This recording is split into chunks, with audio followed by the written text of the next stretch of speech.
In this video, we'll discuss the three most commonly used timers in the Dynalogix 5 door controller: auto close auto, and input timers. You can access the timers from the settings menu by clicking on this icon. In the timers menu, press on the auto close button so it's illuminated red. You will see a number appear below the timer icon. This auto close timer is global.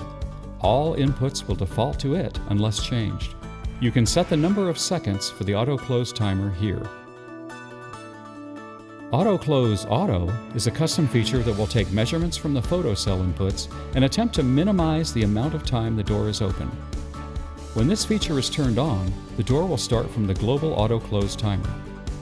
If traffic typically clears the door in less time, it will start to reduce the auto close time. A minimum value can be set here. The timer will not drop below this amount. The input timers can be accessed here. This screen allows you to set different auto close times and door heights for different inputs.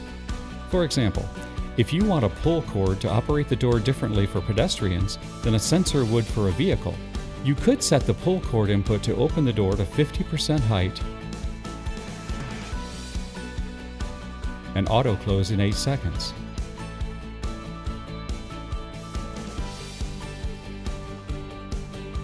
Then you could set a sensor input for vehicle traffic to open the door to 100% height and auto close in 5 seconds. Anything not specified here will operate on the global auto close timer. For more detailed information on door timers, see the Dynalogix 5 manual.